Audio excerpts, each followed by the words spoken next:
الحمد لله رب العالمين. اللهم صل على محمد وعلى آل محمد. നമുക്ക് സൂറത്തുൽ അഅറാഫിൽ 63, 64 സൂക്തങ്ങൾ ഇന്ന് മനസ്സിലാക്കാം ഇൻഷാ അല്ലാഹ്. അഊദു ബില്ലാഹി മിനശ് ശൈത്വാനിർ റജീം. ബിസ്മില്ലാഹിർ റഹ്മാനിർ റഹീം. أَوَعَجِبْتُمْ أَنْ جَاءَكُمْ ذِكْرٌ مِّنْ رَبِّكُمْ عَلَى رَجُلٍ مِّنْكُمْ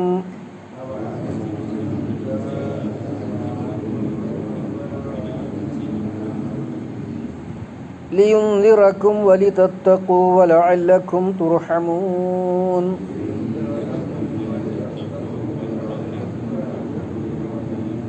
فكذبوه فأنجيناه والذين معه في الفلك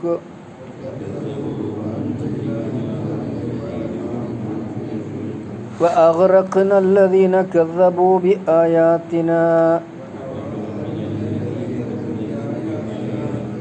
إنهم كانوا قوما عمين.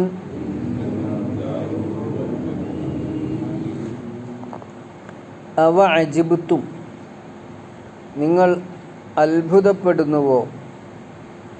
അൻ ജാഅക്കും, നിങ്ങൾക്ക് വരുന്നു എന്നതിൽ, ദിക്റും മിർ റബ്ബിക്കും, നിങ്ങളുടെ നാഥനിൽ നിന്നുള്ള ഒരു ഉത്ബോധനം, ഒരു ബോധവൽക്കരണം, അലാ റജുലിൻ മിൻകും, നിങ്ങളിൽ നിന്നു തന്നെയുള്ള ഒരാളുടെ മേൽ, ലിയുൻദിറക്കും, അദ്ദേഹം നിങ്ങളെ താക്കീത് ചെയ്യുന്നതിന്, വലി തത്തഖൂ, നിങ്ങൾ ദൈവഭക്തി കൈക്കൊള്ളുന്നതിനും, വലഅല്ലക്കും തുർഹമൂൻ, അതിലൂടെ നിങ്ങൾ അനുഗ്രഹിക്കപ്പെടുന്നതിനും. നിങ്ങൾ ദൈവഭക്തി കൈക്കൊണ്ടുകൊണ്ട് അനുഗ്രഹിക്കപ്പെടുന്നതിന്, നിങ്ങളെ താക്കീതു ചെയ്യുന്നതിനും, നിങ്ങളിൽ നിന്നു തന്നെയുള്ള ഒരാൾ നിങ്ങളുടെ റബ്ബിൻ്റെ ഉത്ബോധനവുമായി വരുന്നതിൽ നിങ്ങൾ അത്ഭുതപ്പെടുന്നുവോ? ഫകദ്ദബൂഹു, സംഭവിച്ചത് എന്തെന്നാൽ ഫകദ്ദബൂഹു, അപ്പോൾ അവർ അദ്ദേഹത്തെ തള്ളിക്കളഞ്ഞു. ഫഅൻജൈനാഹു, നാം അദ്ദേഹത്തെ രക്ഷപ്പെടുത്തി, വല്ലദീന മഅഹു, അദ്ദേഹത്തിൻ്റെ കൂടെയുള്ള വിശ്വാസികളെയും, ഫിൽ ഫുൽക്കി, കപ്പലിൽ, വഅഗ്റഖ്നല്ലദീന കദ്ദബൂ ബിആയാതിന, നമ്മുടെ വചനങ്ങളെ തള്ളിക്കളഞ്ഞവരെ നാം മുക്കിക്കൊന്നു. ഇന്നഹും കാനു ഖൗമൻ അമീൻ, ഇന്നഹും, തീർച്ചയായും അവർ, കാനു, ആയിരുന്നു, ഖൗമൻ അമീൻ, അന്ധരായ ജനത. ഒന്നുകൂടെ അർത്ഥം പറയാം. അവ അജിബുത്തും, നിങ്ങൾക്ക് അജബുണ്ടോ? അജബ് എന്നുള്ള വാക്ക് നമ്മൾ സാധാരണ മലയാളത്തിലൊക്കെ ഉപയോഗിക്കലുണ്ട്. അജബ്, ആകെ അജബായിപ്പോയി എന്നൊക്കെ. അവ അജിബുത്തും, നിങ്ങൾ അത്ഭുതപ്പെട്ടുവോ? അൻ ജാഅക്കും, നിങ്ങൾക്ക് വന്നു എന്നതിൽ, അല്ലെങ്കിൽ വരുന്നതിൽ, ദിക്റും മിർ റബ്ബിക്കും, നിങ്ങളുടെ റബ്ബിൽ നിന്നുള്ള, രക്ഷിതാവിൽ നിന്നുള്ള ഒരു ദിക്ർ, ഒരു ഉത്ബോധനം, ഒരു ബോധവൽക്കരണം, അലാ റജുലിൻ മിൻകും, നിങ്ങളിൽ നിന്നു തന്നെയുള്ള ഒരാൾക്ക്, ഒരാളുടെ മേൽ, ലിയുൻദിറക്കും, അദ്ദേഹം നിങ്ങളെ ഇൻദാർ ചെയ്യാൻ, താക്കീതു ചെയ്യാൻ, വലി തത്തഖൂ, നിങ്ങൾ ദൈവഭയം, ദൈവഭക്തി ഉള്ളവരായി തീരുന്നതിനും, വലഅല്ലക്കും തുർഹമൂൻ, നിങ്ങൾ അനുഗ്രഹിക്കപ്പെടുന്നതിനും. ഫകദ്ദബൂഹു, അപ്പോൾ അവർ അദ്ദേഹത്തെ തള്ളിക്കളഞ്ഞു. ഫഅൻജൈനാഹു, അൻജാർന രക്ഷപ്പെടുത്തിന, ഫഅൻജൈനാഹു, നാം അദ്ദേഹത്തെ രക്ഷപ്പെടുത്തി, വല്ലദീന മഅഹു, അദ്ദേഹത്തിൻ്റെ കൂടെയുള്ളവരെയും, അഥവാ വിശ്വാസികളെയും, ഫിൽ ഫുൽക്കി, കപ്പലിൽ, വഅഗ്റഖ്നല്ലദീന കദ്ദബൂ, തള്ളിക്കളഞ്ഞവരെ നാം മുക്കിക്കൊന്നു. ഗറഖ് പറഞ്ഞാൽ മുങ്ങി മരണം. ബിആയാതിന, നമ്മുടെ വചനങ്ങളെ തള്ളിക്കളഞ്ഞവരെ നാം മുക്കിക്കൊന്നു. ഇന്നഹും കാനു ഖൗമൻ അമീൻ, തീർച്ചയായും അവർ അന്ധരായ ജനങ്ങളായിരുന്നു. അമുൻ എന്നുള്ളതിൻ്റെ ബഹുവചനമാണ് അമീൻ, അന്ധരായവർ. നൂഹ് നബി അലൈഹിസ്സലാമയുടെ ദഅവത്തിനെ സംബന്ധിച്ചാണ് പറഞ്ഞു വന്നത്. ഇന്നലെ നമ്മൾ പറഞ്ഞു അദ്ദേഹത്തിന് ലലാലത്ത്, ഇന്നലെ നമ്മൾ പറഞ്ഞത് സഫാഹത്ത് എന്ന വാക്ക് തൊട്ട് ശേഷം വരുന്നുണ്ട്. അത് ഹൂദ് നബി അലൈഹിസ്സലാമയുമായി ബന്ധപ്പെട്ടിട്ടാണ് പറഞ്ഞിട്ടുള്ളത്. അത് കൂട്ടത്തിൽ ഇൻഷാ അല്ലാഹ് തൊട്ടടുത്ത് തന്നെ അതാണ് പറയുന്നത്. ഇത് ആശയം വളരെ വ്യക്തമാണ്. നൂഹ് നബി അലൈഹിസ്സലാമയുടെ സന്ദേശം നമുക്കറിയാം. ആദ്യം 950 വർഷം പിന്നെ അദ്ദേഹവും കൂട്ടരും കപ്പലിൽ രക്ഷപ്പെട്ടതിന് ശേഷം ഒരു 50 വർഷത്തിലധികം അദ്ദേഹം അവരുടെ നായകനായി ഇമാമായിക്കൊണ്ട് അവരുടെ കൂടെ തന്നെ ഉണ്ടായിരുന്നു എന്നാണ് തഫ്സീറുകളിൽ നിന്ന് നമുക്ക് മനസ്സിലാക്കാൻ കഴിയും. ഇവിടെ അവ അജിബത്തും മൻ ജാഅക്കും ദിക്റും മിൻകും, ദിക്ർ എന്നുള്ളത് അള്ളാഹുവിൻ്റെ വഹയിന് ഖുർആൻ്റെ പര്യായമായിട്ട് ഖുർആൻ പ്രയോഗിച്ചിട്ടുണ്ട്. സൂറത്ത് ഹിജ്റിൽ 2 സ്ഥലത്ത് 6-ാമത്തെയും 9-ാമത്തെ ആയത്തിൽ അത് വന്നിട്ടുണ്ട്. ദിക്ർ യാ അയ്യുഹല്ലദീ നുസ്സില അലൈഹി ദിക്റു ഇന്നക ലമജ്നൂൻ, ദിക്ർ ഇറക്കപ്പെട്ടവൻ നിനക്ക് ഭ്രാന്താണ് എന്ന് നബി സല്ലല്ലാഹു അലൈഹി വസല്ലമയോട് അവർ പറഞ്ഞിരുന്നു. അതുപോലെ ഇന്നാ നഹ്നു നസ്സൽന ദിക്റ വ ഇന്നാ ലഹു ലഹാഫിളൂൻ, നാമാണ് ഈ ദിക്റിനെ, ഈ ഖുർആനെ ഇറക്കിയത്, നാം അതിനെ സംരക്ഷിക്കുകയും ചെയ്യും. അപ്പോൾ ദിക്ർ എന്ന് പറയുന്നത് അള്ളാഹുവിൽ നിന്ന് അതാത് കാലത്ത് പ്രവാചകന്മാർക്ക് നൽകപ്പെടുന്ന ദിവ്യബോധനങ്ങളാണ്. അപ്പോൾ ഇതാണ് ദിക്ർ. നമ്മളൊരു ഉത്ബോധനം അല്ലെങ്കിൽ ഒരു പാഠം, ഒരു ബോധവൽക്കരണം എന്നൊക്കെ അർത്ഥം പറയുമ്പോൾ അതിൻ്റെ ആശയം വളരെ ചോർന്നു പോകുന്നുണ്ട്. അത് നമ്മളെ ഭാഷയുടെ ഒരു പരിമിതിയാണ്. അള്ളാഹുവിൻ്റെ ദിക്ർ എന്ന് പറയുമ്പോൾ അള്ളാഹുവിൻ്റെ നിയമം അള്ളാഹു പ്രവാചകനിലേക്ക് നൽകുന്നു, ആ പ്രവാചകൻ അത് മനുഷ്യർക്ക് എത്തിച്ചു കൊടുക്കുന്നു. അതാണ് ഇവിടെ ദിക്ർ എന്നുള്ളത് കൊണ്ട്. അപ്പോൾ അവരോട് അള്ളാഹു തആല ചോദിക്കുക, നിങ്ങൾക്ക് നിങ്ങളിൽ നിന്നു തന്നെയുള്ള ഒരു വ്യക്തി അള്ളാഹുവിൽ നിന്നുള്ള ദിക്റുമായി വരിക, അതിൽ നിങ്ങൾക്ക് വലിയ പുതുമ തോന്നുന്നുണ്ട് അല്ലേ? ഇനി അവരിൽ നിന്നുള്ള ഒരാളല്ല, അന്യനാണ് വന്നിരുന്നു വെച്ചാലോ, അപ്പോൾ ഒരു പറയും ഓ അന്യ നാട്ടുകാരനാണ്, ഓനപ്പോൾ നമ്മൾ ഉപദേശിക്കാൻ വന്നിരിക്കണം. അപ്പോൾ അങ്ങനെ പറയും. നമ്മളടിയിൽ നിന്നുള്ള ഒരാളെ അയച്ചാൽ പോരായിരുന്നോ? വേറൊരാളെ പറഞ്ഞയച്ചാൽ? അപ്പോൾ നമ്മളെ അടിയേക്ക് തമിഴ്നാട്ടിൽ നിന്നുള്ള ഒരാളെ പറഞ്ഞയച്ചാൽ അവർ തമിഴനെ നമ്മളെ അടിയേക്ക് പറഞ്ഞയച്ചിട്ട് നമുക്ക് മലയാളികളെ ആരും കിട്ടിയില്ല. അപ്പോൾ അതല്ലേ ചോദിക്കുക. അപ്പോൾ എങ്ങനെ ആയാലും അള്ളാഹുവിനെ ആക്ഷേപിക്കാനുള്ള പഴുതാണ് അവർ പരുതുക. അപ്പോൾ അള്ളാഹു സുബ്ഹാനഹു വ തആല അവരുടെ ഇടയിൽ വളർന്നു വന്ന സത്യസന്ധനായ, അങ്ങനെയാണ് പ്രവാചകന്മാരെ നിയോഗിക്കുക, അവരുടെ ഇടയിൽ താരതമ്യേന ഏറ്റവും യോഗ്യനായ ആളെ അള്ളാഹു തആല പ്രവാചകത്വത്തിലേക്ക് വിവിധ പരീക്ഷണങ്ങളിലൂടെ വളർത്തിക്കൊണ്ടുവരിക ചെയ്യുക. നബി സല്ലല്ലാഹു അലൈഹി വസല്ലമയുടെ ചരിത്രം ആലോചിച്ചാൽ നമുക്കത് മനസ്സിലാവും. ചെറുപ്പത്തിലെ യതീമായി വളരുകയാണ്. ചെറുപ്പത്തിൽ യൂസുഫ് നബി അലൈഹി സ്വലാമയുടെ ചരിത്രം ആലോചിച്ചാൽ നമുക്ക് മനസ്സിലാവും. അദ്ദേഹത്തെ അള്ളാഹു തആല വളർത്തിക്കൊണ്ടുവരുന്നത് സഹോദരന്മാർ ഒരാൾ കിണറ്റിലെറിയപ്പെടുന്ന 17 വയസ്സുള്ള യൂസുഫ് നബി അലൈഹിസ്സലാം. മൂസാ നബി അലൈഹി സ്വലാമയുടെ ചരിത്രം നമുക്കറിയാം. ഫിറൗനിൻ്റെ കൊട്ടാരത്തിൽ നിന്നൊരു കൊലപാതക കുറ്റത്തിൽ പിടിക്കപ്പെടും എന്ന് വിചാരിച്ച് ഓടി രക്ഷപ്പെട്ട മൂസാ അലൈഹിസ്സലാം പിന്നെയും ആ കൊട്ടാരത്തിലേക്ക് തന്നെ തൻ്റെ ദൗത്യവുമായി വരേണ്ടി വരുന്ന കഠിനമായ ഒരു യത്നം അല്ലാഹു തആല ഇങ്ങനെ പരീക്ഷിച്ച് അവരെ അതിനുള്ള യോഗ്യതയുള്ളവരായി വളർത്തിക്കൊണ്ടുവരിക. നബി സല്ലല്ലാഹു അലൈഹി വസല്ലമയെയും അങ്ങനെ വളർത്തിക്കൊണ്ടുവന്നു അല്ലാഹു തആല, നൂഹ് നബി അലൈഹി സ്വലാമയും. എന്നിട്ട് ചോദിക്കുക, നിങ്ങൾക്ക് നിങ്ങളിൽ നിന്ന് തന്നെ, അപ്പോഴല്ലേ അതിനൊരു അർത്ഥമുള്ളൂ, അപ്പോഴാണല്ലോ അതിന് കൂടുതൽ സ്വീകാര്യത ലഭിക്കേണ്ടത്. നേരെ മറിച്ച് നിങ്ങൾ അവ അജിബത്തും മൻ ജാഅക്കും ദിക്റും മിർ റബ്ബിക്കും അലാ റജുലിൻ മിൻകും. റജുൽ പറഞ്ഞാൽ പുരുഷൻ എന്നാണ് സാധാരണ നമ്മൾ വാക്കർത്ഥം പറയുക. പുരുഷനും സ്ത്രീയും പറയുമ്പോൾ പുരുഷൻ. റജുൽ എന്ന് മാത്രം പറഞ്ഞാൽ ഖുർആൻ അധിക സ്ഥലത്തും പ്രയോഗിച്ചിട്ട് മനുഷ്യർ, ആളുകൾ എന്നാണ്. അപ്പോൾ നിങ്ങൾക്ക് നിങ്ങളിൽ നിന്നു തന്നെ അള്ളാഹുവിൻ്റെ ഒരു ദൂതൻ അള്ളാഹുവിൻ്റെ ദിക്റുമായി വരുന്നതിൽ നിങ്ങൾ അത്ഭുതപ്പെട്ടുവോ? ലിയുൻദിറക്കും, അദ്ദേഹം നിങ്ങളെ താക്കീത് ചെയ്യാനാണ്. പ്രവാചകന്മാരുടെ ദൗത്യത്തിലൊക്കെ പറഞ്ഞിട്ടുണ്ടായിരിക്കും ഇൻദാറും തബ്ശീറും, താക്കീത് ചെയ്യുക. നരകം എന്ന ഒരു സംഗതി നിങ്ങളെ കാത്തിരിക്കുന്നു അള്ളാഹുവിൻ്റെ കൽപ്പനകൾ ധിക്കരിച്ചാൽ. അള്ളാഹുവിൻ്റെ കൽപ്പനകൾ അനുസരിച്ചാൽ സ്വർഗം എന്ന ഒരു വലിയ സംവിധാനം നിങ്ങൾക്ക് വേണ്ടി അള്ളാഹു തആല നിങ്ങളുടെ സുഖ സൗകര്യത്തിന് വേണ്ടി ഒരുക്കി വച്ചിരിക്കും. ഇതാണ് നദീറും ബഷീറും എന്ന് പറയുമ്പോൾ അതിൻ്റെ അർത്ഥം. നദീർ എന്ന് പറഞ്ഞാൽ താക്കീത് ചെയ്യുക അള്ളാഹുവിൻ്റെ ശിക്ഷയെ സംബന്ധിച്ച്, ബഷീർ എന്ന് പറഞ്ഞാൽ സന്തോഷവാർത്ത അറിയിക്കുകയും ചെയ്യും. ഇതൊക്കെ നമുക്ക് അറിയണ വസ്തുതകളാണ്.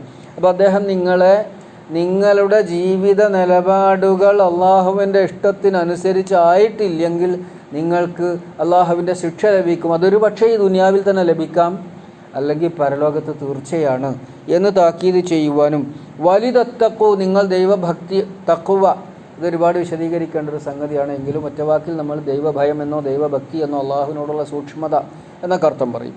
തത്തഖു, നിങ്ങൾ തഖ്വയുള്ളവരാകുവാനും, വലഅല്ലക്കും തുർഹമൂൻ, അതിലൂടെ നിങ്ങൾക്ക് റഹ്മത്ത് ലഭിക്കുവാനും, അള്ളാഹുവിൻ്റെ അനുഗ്രഹങ്ങൾ, അള്ളാഹുവിനോട് തഖ്വ പുലർത്തിക്കൊണ്ട് നിങ്ങൾ ജീവിക്കുകയാണെങ്കിൽ നിങ്ങൾ അനുഗ്രഹിക്കപ്പെടുകയാണ് ചെയ്യുക.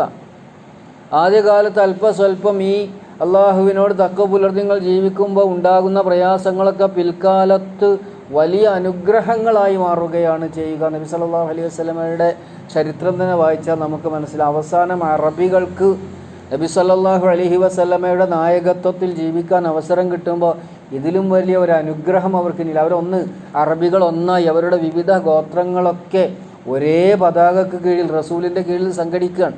ചുറ്റുപാട് നബി സല്ലല്ലാഹു അലൈഹി വസല്ലമയുടെ പേര് കേട്ടാൽ ആ ഒരു മാസം സഞ്ചരിക്കുന്ന ദൂരം എത്ര വരുമോ അത്രത്തോളം ദൂരത്തുള്ള ഭരണകൂടങ്ങൾക്കും ജനങ്ങൾക്കും പേടിയായിരുന്നു.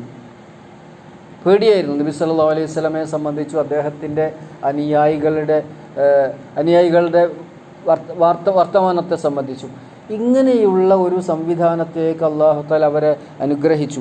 അത് ഭൗതികമായും അനുഗ്രഹം. ഇസ്ലാമിക ഖിലാഫത്തിനെ സംബന്ധിച്ചിടത്തോളം നമുക്കറിയാം, 5ാം ഖലീഫ എന്ന് പറയുന്ന ഉമർ ബിൻ അബ്ദുൽ അസീസ് റഹ്മത്തുള്ളാഹി അലൈഹി ആകെ 2.5 കൊല്ലം ഭരണം നടത്തിയിരിക്കണം. 3 കൊല്ലം തികഞ്ഞിട്ടില്ല. 2 കൊല്ലം 5 മാസവും ചില്ലറ, 2.5 കൊല്ലം തികയില്ല. അദ്ദേഹത്തിൻ്റെ ഖിലാഫത്തിൽ നഷ്ടപ്പെട്ടിരുന്ന ദീനീ മൂല്യങ്ങളൊക്കെ അദ്ദേഹം തിരിച്ചു കൊണ്ടുവന്നു. എന്നിട്ട് അദ്ദേഹത്തിൻ്റെ ഭരണം, അദ്ദേഹത്തിൻ്റെ പാചകക്കാരിയെ സ്വാധീനിച്ച് വിഷം കൊടുത്ത് കൊല്ലാൻ ശ്രമിക്കുക ചെയ്തത്. അദ്ദേഹത്തിൻ്റെ അവസാന കാലമായപ്പോഴേക്കും സമ്പത്ത് ബൈത്തുൽമാൽ ആ ഇസ്ലാമിക രാജ്യത്ത് ഇനി ഞങ്ങൾക്ക് സക്കാത്തിൻ്റെ പണം വേണ്ട എന്ന് പറയുമാറ് ഞങ്ങൾക്ക് വേണ്ട, ഞങ്ങൾക്ക് ആവശ്യത്തിന് പൈസ ഞങ്ങളുടെ കയ്യിലുണ്ട്. അയൽ നാടുകളിൽ എവിടെയെങ്കിലും പ്രയാസമുള്ളവരുണ്ടെങ്കിൽ അദ്ദേഹം അവിടേക്ക് അയച്ചേക്കും, ഞങ്ങൾക്ക് പൈസൻ്റെ ആവശ്യമില്ല. സാമ്പത്തികമായ സുസ്ഥിതി, അനുഗ്രഹങ്ങൾ അവർക്ക് കിട്ടും. അപ്പോൾ ഇതാണ് ഇസ്ലാമിലൂടെ അതാണ് വലഅല്ലക്കും തുർഹമൂൻ. അള്ളാഹുവിൻ്റെ ഇഹലോകത്ത്, ഇനി ഇഹലോകത്ത് അള്ളാഹു തആലാന്റെ വിധി അങ്ങനെ പ്രയാസത്തിൻ്റേതാണെങ്കിൽ അല്ലെങ്കിൽ പരീക്ഷണത്തിൻ്റേതാണെങ്കിൽ പരലോകത്ത് ഏതായാലും സുബ്ഹാനല്ലാഹ് ലഅല്ലക്കും തുർഹമൂൻ, നിങ്ങൾ റഹ്മത്ത് ചെയ്യപ്പെടുന്നതിന് വേണ്ടി. അപ്പോൾ ഇവിടെയൊക്കെ ഇത് നൂഹ് നബി അലൈഹി സ്വലാമയുടെ ചരിത്രം ഒറ്റ ആയത്തിൽ കൂടി പറഞ്ഞുകൊണ്ട് അവസാനിപ്പിക്കുകയാണല്ലോ. ഇവിടെ അല്ലാഹു തആല ഈ സന്ദർഭത്തിൽ അത് പറയുന്നത്, ഇതുവരെ ഇത് മക്കിയായ സൂറയാണ്, സൂറത്തുൽ അഅറാഫ്. ഇതിൻ്റെ മുമ്പ് സ്വർഗ്ഗനരകങ്ങളെക്കുറിച്ചും സ്വർഗവും നരകവും ലഭിക്കാത്ത അഅറാഫുകാരെ കുറിച്ചൊക്കെ പറഞ്ഞു. അപ്പോൾ നബി സല്ലല്ലാഹു അലൈഹി വസല്ലമയെ ധിക്കരിച്ചു കൊണ്ടിരുന്ന, നിഷേധിച്ചു കൊണ്ടിരുന്ന, അദ്ദേഹത്തെ ഒരുപാട് ഉപദ്രവിച്ചു കൊണ്ടിരുന്ന ആളുകൾക്കൊരു സന്ദേശം കൊടുക്കുകയാണ്. നിങ്ങൾ നൂഹിൻ്റെ ചരിത്രം ഒന്നറിയണം. നൂഹിൻ്റെ ജനതയിൽ നിങ്ങളുടെ അതേ നിലപാടിലായിരുന്നു. നൂഹ് നബി അലൈഹി സ്വലാം പ്രബോധനം നടത്തിയതും ഇപ്പോൾ മുഹമ്മദ് നബി സല്ലല്ലാഹു അലൈഹി വസല്ലം പ്രബോധനം നടത്തുന്നതും ഒരേ സംഗതിയാണ്. നിങ്ങളുടെ 2 കൂട്ടരുടെയും നിലപാടും ഒരുപോലെ തന്നെയാണ്, ഇസ്ലാമിനോടും പ്രവാചകനോടുമുള്ള. നിങ്ങൾ ഈ പ്രവാചകനെ നിഷേധിക്കുന്ന സ്വഭാവത്തിൽ തന്നെ മുന്നോട്ട് പോവുകയാണെങ്കിൽ നിങ്ങൾ അറിയണം നൂഹിൻ്റെ ജനതയ്ക്ക് എന്താ പറ്റിയത്. അത് മനസ്സിലാക്കുന്നത് നല്ലതാണ്. അതാണ് ഇവിടെ ഉണർത്തുന്നതിൻ്റെ പൊരുൾ.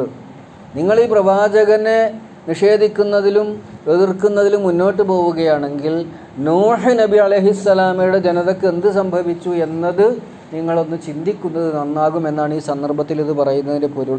ഫകദ്ദബൂഹു, ഇങ്ങനെയൊക്കെ പറഞ്ഞിട്ടും അവർ അദ്ദേഹത്തെ തള്ളിക്കളഞ്ഞു. ഫഅൻജയ്നാഹു, നാം അദ്ദേഹത്തെ രക്ഷപ്പെടുത്തി. അപ്പോൾ ഇത് പെട്ടെന്ന് സംഭവിച്ചൊരു സംഗതിയല്ല. 1000-നടുത്ത് വർഷമെടുത്തുകൊണ്ട് നടക്കുന്ന ഒരു സംഭവം. അവസാന കാലത്താണ് അവരെ നശിപ്പിക്കുന്നത്. അപ്പോൾ ഇവിടെ കേട്ടാൽ തോന്നും നൂഹ് നബി അലൈഹി സ്വലാം വന്നു, ദഅവത്ത് നടത്തി, ജനങ്ങൾ തള്ളിക്കളഞ്ഞു. നൂഹ് നബി അലൈഹി സ്വലാം അവരെ ബോധവൽക്കരണം നടത്താൻ ശ്രമിച്ചു, പിന്നെയും അവർ തള്ളിക്കളഞ്ഞു, അള്ളാഹ് അവരെ നശിപ്പിച്ചു. അങ്ങനെ പെട്ടെന്ന് ഒരാഴ്ചക്കുള്ളിൽ നടന്ന സംഗതിയല്ലത്. 950 വർഷത്തിനിടക്ക് നടന്ന 950 വർഷം അദ്ദേഹം ദഅവത്ത് നടത്തി എന്ന് പറഞ്ഞാൽ തന്നെ 1000 വർഷത്തോളം ഏകദേശം അദ്ദേഹത്തിന് അന്ന് പ്രായം ഉണ്ടാവും നബിയാകുമ്പോൾ. ഈ കാര്യം ഉണർത്തുന്നത് അവരെ ഫഅൻജയ്നാഹു വല്ലദീന മഅഹു ഫിൽ ഫുൽക്കി, അദ്ദേഹത്തെയും അദ്ദേഹത്തിൻ്റെ കൂടെ വിശ്വസിച്ചവരെയും നമ്മൾ കപ്പലിൽ രക്ഷപ്പെടുത്തുകയും ചെയ്തു എന്ന് പറഞ്ഞാൽ മുഹമ്മദ് നബിയും അബൂബക്കർ സിദ്ദീഖും ഉമർ ഖത്താബും അടക്കമുള്ള മഹാന്മാരൊക്കെയും രക്ഷപ്പെടും. നിങ്ങൾ അദ്ദേഹത്തെ നിരന്തരമായി എതിർത്തുകൊണ്ടിരിക്കുന്ന, അദ്ദേഹത്തെ അപകടപ്പെടുത്താൻ ശ്രമിച്ചുകൊണ്ടിരിക്കുന്ന നിങ്ങൾ അപായപ്പെടുത്തപ്പെടും എന്നവരെ ബോധ്യപ്പെടുത്തുകയാണ്, അവരെ ബോധവൽക്കരിക്കുകയാണ് ഈ കാര്യം പറയുന്നതിലൂടെ. അപ്പോൾ ഈ കപ്പലിനെ കുറിച്ച് ഒരുപാട് നമ്മൾ മനസ്സിലാക്കേണ്ടതുണ്ട്. കപ്പൽ നിർമ്മാണത്തെക്കുറിച്ച്, ഈ കപ്പൽ നിർമ്മിക്കുമ്പോൾ അദ്ദേഹത്തെ സൂറത്ത് ഹൂദ് 38-ാമത്തെ ആയത്തിലത് പറയുന്നുണ്ട്. കപ്പൽ നിർമ്മിക്കുന്നത് കടലിൻ്റെ അടുത്ത് വെച്ചല്ല. എവിടെ വെച്ചിട്ടാണ് ഇന്ന് കപ്പൽ നിർമ്മിക്കുക? കടലിൻ്റെ അടുത്തല്ലേ. പണ്ടൊക്കെ നമ്മൾ പഠിച്ചിരുന്നത് കടലിൽ തന്നെയാണ് എന്നാ. ഇപ്പോൾ അതിനൊക്കെ പുതിയ സംവിധാനങ്ങളായി കടൽക്കരയിൽ നിർമ്മിച്ച് കടലിലേക്ക് തള്ളിവിടാൻ. നൂഹ് നബി അലൈഹി സ്വലാം കപ്പൽ നിർമ്മിക്കുന്നത് ഒരു മലഞ്ചെരുവിലാണ്. അപ്പം തന്നെ ആൾക്കാർക്ക് പറഞ്ഞു ഇവന് പിരാന്ത, ആരെങ്കിലും ഈ ജാതി പണി കാട്ടും, മലഞ്ചെരുവ് പോയി കപ്പലുണ്ടാക്കുക, കടൽ അവിടെ കിടക്കണ്, ഇവ എവിടെ കപ്പലുണ്ടാക്കണം. ഇപ്പം തന്നെ നിങ്ങൾക്ക് മനസ്സിലായിരുന്നു തലക്ക് നല്ല വെളിവില്ലാന്ന്. ഇത്തരത്തിലാണ് ആളുകൾ പ്രചരിപ്പിച്ചത്. നൂഹ് നബി അലൈഹി സ്വലാം അതിന് മറുപടി പറഞ്ഞു, നിങ്ങൾ എന്നെ പരിഹസിക്കും, പക്ഷേ നിങ്ങളെ ഞാൻ പരിഹസിക്കുന്ന ഒരു ദിനം വരും. ഒന്ന് പ്രളയം, മറ്റൊന്ന് പരലോകം. അപ്പോൾ ഇങ്ങനെയൊക്കെ ഒരുപാട് വിശദീകരണം കപ്പലിനെ സംബന്ധിച്ചുണ്ട്. ഞാൻ നമ്മളിപ്പോൾ അതിലേക്കൊന്നും പോകുന്നില്ല. ഫഅൻജൈന വല്ലദീന മഅഹു ഫിൽ ഫുൽക്കി, അദ്ദേഹത്തെയും അദ്ദേഹത്തിൻ്റെ കൂടെയുള്ളവരെ നമ്മൾ കപ്പലിൽ രക്ഷപ്പെടുത്തി. ചെറിയ കപ്പലൊന്നും ആയിരുന്നില്ല, 300 അടിയോളം 100 മീറ്റർ, അത്യാവശ്യം നല്ല ഒരു ഏകദേശ കണക്ക്, 3 തട്ടിൽ, അത്യാവശ്യം നല്ല 60 അടിയോളം വീതിയിൽ, നല്ല കപ്പൽ തന്നെ, നല്ല കപ്പലാണ്. അത് നിർമ്മിക്കാനുള്ള തന്ത്രം, അതിൻ്റെ നിയമമൊക്കെ അള്ളയാണ് പഠിപ്പിച്ചു കൊടുത്തത്. ഇസ്നാഇൽ ഫുൽക ബി അഅ്യുനിന, നമ്മുടെ മേൽനോട്ടത്തിൽ നിർമ്മിക്കുന്ന അള്ളാഹ് പറഞ്ഞത് നൂഹ് നബി അലൈഹി സ്വലാമയോട്. അപ്പോൾ ഫുൽക്ക് നിർമ്മിച്ച് അതിൽ വഅഗ്റഖ്നല്ലദീന കദബു, കളവാക്കിയവരെ തള്ളിക്കളഞ്ഞവരെ നമ്മൾ മുക്കിക്കൊന്നു. ഖറഖ് പറഞ്ഞാൽ മുങ്ങിമരണമാണ്. റസൂലുള്ളാഹി സ്വല്ലല്ലാഹു അലൈഹി വസല്ലം നമ്മളോട് കാവലിനെ ചോദിക്കാൻ പറഞ്ഞിട്ടുള്ളൊരു മരണമാണത്, മുങ്ങിമരണം. ഖറഖ്, അല്ലാഹുമ്മ അഊദു ബിക മിനൽ ഹറഖി വൽ ഖറഖി വസ്സറഖി വൽ ഹദം. അങ്ങനെ വളരെ പ്രധാനപ്പെട്ട ഒരു പ്രാർത്ഥനയാണ്. എന്താണ് ഇതിൻ്റെ അർത്ഥം? ഉറക്ക് പറഞ്ഞപ്പോൾ പറയാം, അല്ലാഹുമ്മ അഊദു ബിക മിനൽ ഹറഖ്, തീ പിടിച്ച് മരിക്കുക. നമ്മളൊക്കെ തീയായിട്ടും ജോലി ചെയ്യണവരല്ലേ, പെണ്ണുങ്ങളും ആണുങ്ങളൊക്കെ സ്റ്റൗ കത്തിക്കണതും ഗ്യാസും. ഹറഖ്, അല്ലാഹുമ്മ അഊദു ബിക മിനൽ ഹറഖ്, തീ പിടിച്ച് മരിക്കേണ്ടി വരിക. വൽ ഖറഖ്, മുങ്ങി മരിക്കേണ്ടി വരിക. വസ്സറഖ്, മോഷണം, ആളുകൾ നമ്മുടെ വീട് കൊള്ളയടിക്കുക, അതൊക്കെ വസ്സറഖ്. വൽ ഹദം, തകർന്നു വീണ്, കെട്ടിടങ്ങൾ തകർന്നു, ഇതൊക്കെ അല്ലാഹു തആല ജനങ്ങളെ ശിക്ഷിച്ച വിവിധ രൂപങ്ങളാണ്. അപ്പോൾ അതിൽ നിന്ന് നമുക്ക് മുക്തി നൽകണേ എന്ന് അള്ളാഹിനോട് ദുആ ചെയ്യണം. അറബി അറിയാത്തവരും മലയാളത്തിൽ ദുആ ചെയ്താലും മതി. അല്ലെങ്കിലും അതിൽ നിന്നൊക്കെ നമ്മൾ കാവലിനെ ചോദിക്കണമല്ലോ. ആയുധം, വിഷം, വിഷബാധ, ഇങ്ങനെയുള്ള അപകടത്തിൽപ്പെടൽ, വന്യമൃഗങ്ങൾ, ഇഴജന്തുക്കൾ, ഇതിനൊക്കെ നമ്മൾ അള്ളാഹിനോട് കാവലിനെ ചോദിക്കണം. ഖറഖ് പറഞ്ഞപ്പോൾ ഞാൻ പറഞ്ഞുള്ളൂ. വഅഗ്റഖ്നല്ലദീന കദബു, തള്ളിക്കളഞ്ഞവരെ നമ്മൾ മുക്കിക്കൊന്നു. ബി ആയാത്തിന, നമ്മുടെ വചനങ്ങളെ തള്ളിക്കളഞ്ഞവരെ. ഇന്നഹും കാനു ഖൗമൻ അമീൻ. അമൂൻ എന്ന് പറഞ്ഞാൽ എന്താണ്? അന്ധൻ, കണ്ണ് കാണാത്ത. ഈ നഗ്നമായ മാംസത്തിൻ്റെ കണ്ണുകൾ കാണുന്നില്ല എന്നല്ല, ഉൾക്കണ്ണുകൾ തുറന്നില്ല. ഉൾക്കണ്ണ് അറിയില്ല നമ്മൾ, അത് തുറക്കുക. ഉള്ളുകൊണ്ട്, മനസ്സുകൊണ്ട്, ബസീറ എന്നായിരുന്നു ശരി. അതാണ് ഇവിടെ ഉദ്ദേശിച്ചത്. മനസ്സിലായിട്ടുണ്ടോ? ഞാൻ ഇവിടെ നിർത്തും. അല്ലാഹു സുബ്ഹാനഹു വ തആല അനുഗ്രഹിക്കുമാറാവട്ടെ. അള്ളാഹുവിൻ്റെ നിയമങ്ങൾ മനസ്സിലാക്കിക്കൊണ്ട് ജീവിക്കാൻ നമുക്കെല്ലാവർക്കും അവൻ തൗഫീഖ് നൽകട്ടെ. റബ്ബനാ ആതിനാ ഫിദ്ദുനിയ ഹസന വഫിൽ ആഖിറതി ഹസന വഖിനാ അദാബന്നാർ. വൽഹംദുലില്ലാഹി റബ്ബിൽ ആലമീൻ.